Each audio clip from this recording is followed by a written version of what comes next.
So hi all, இன்னைக்கு exercise 2.8ல ஃபர்ஸ்ட்டில் second subdivision பார்ப்போம். First subdivision எப்படி பார்த்தோமோ அதே தான் சாமி செகண்ட் சப்டிவிஷனும். சரியா?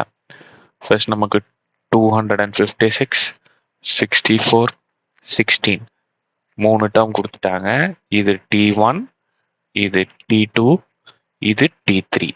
ஜியோமெட்ரிக் ப்ரோக்ரஷன்ல sum of first n terms கேட்குறாங்க. அப்போ ஜியோமெட்ரிக் ப்ரோக்ரஷனை பொறுத்த வரைக்கும் நாம சம்மு 3 இருக்கு. ஸோ ஃபர்ஸ்ட் அதுக்கு நம்ம R கண்டுபிடிக்கணும். சரியா? நான் அந்த 3 ஃபார்முலாவையும் சொல்லி உங்களை கன்ஃபியூஸ் பண்ண விரும்பல. ஸோ இந்த சம் எப்படி அப்ரோச் பண்ணணுங்கிறத மட்டும் சொல்றேன். ஓகேவா? ஃபர்ஸ்ட் எந்த ஃபார்முலா எடுக்கணுங்கிறதுக்கு R நம்ம கண்டுபிடிக்கணும். T2 by T1 அதானே R ஃபார்முலா. T2 என்னது? 64. T1 என்னது? 256. ஸோ இதை கேன்சல் பண்ணுவோமா? பொறுமையாக கேன்சல் பண்ணுங்க. 32, 128 அகைன் 2 டேபிளில் கேன்சல் பண்ணீங்கன்னா 16. ஸோ 64 அகைன் 4 டேபிள் 2 டேபிளே பண்ணுங்க.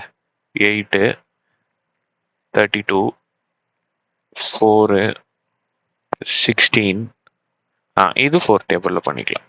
ஸோ அப்போ என்னோட ஆர் என்ன கிடைச்சிருக்கு சாமி? ஆர் என்ன கிடைச்சிருக்கு? 1/4. இந்த 1/4 அப்படின்றது டெஃபினட்டா 1 விட சின்னது. ஆமாவா? ஸோ எப்பெல்லாம் எனக்கு 1 விட சின்னதோ, போன சம் இந்த ஃபர்ஸ்ட் சப்டிவிஷனும் 1 விட சின்னதாக தான் இருந்தது. ஸோ அப்போ நம்ம என்ன ஃபார்முலா எடுத்துக்கலாம்? Yes, n is equal to a into 1 minus r to the power n by 1 minus r. இதுதான் அந்த ஃபார்முலா. சரியாக்கண்ணா? ஸோ அப்போ சம்ம போட ஆரம்பிங்க. ஏங்கிறது ஃபர்ஸ்ட் டேர்ம், இது ஏ தான். இதை ஏன்னு சொல்லுவாங்க, T1ன்னு சொல்லுவாங்க, ரெண்டும் ஒன்று தான். ஸோ 256 1 மைனஸ் ஆர்ன்றது 1/4 டு த பவர் n. இங்க 1/4 ஆர் இருக்க வேண்டிய இடத்துல. அவ்வளோதான். மேலே இருக்க இந்த டேர்ம் எதுவுமே ஆகாது, அது அப்படியே தான் இருக்கும். So 256 1 minus 1/4 to the power n. ஒரு பக்கம் நம்பர், ஒரு பக்கம் ஃப்ராக்ஷன், நடுவில் பிளஸோ மைனஸோ வந்துச்சுன்னா கீழே இருக்கிற இந்த நம்பரை மல்டிப்ளை பண்ணி விட்டுருவேன். So 4 minus 1/4.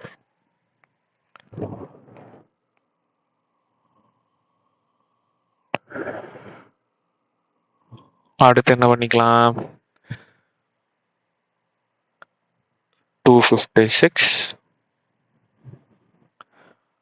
1 minus 1/4 to the power n by 3/4.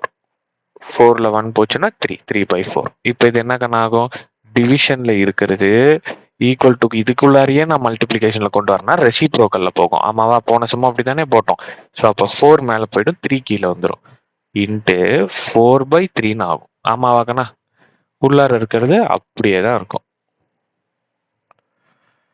இந்த டேர்ம் மட்டும் மாறாது. ஸோ அப்போ 256 into 4 1024. கீழே டிவிஷன்ல என்ன இருக்கு? 3. அது அப்படியே போட்டுரும். So 1 minus 1/4 to the power n. முடிஞ்சா சாமி? அவ்வளோதான் கண்ணா. ஃபர்ஸ்ட் 2 சப்டிவிஷன்ஸ் முடிஞ்சிச்சு. ஈஸி, சேம் ஃபார்முலா தான்.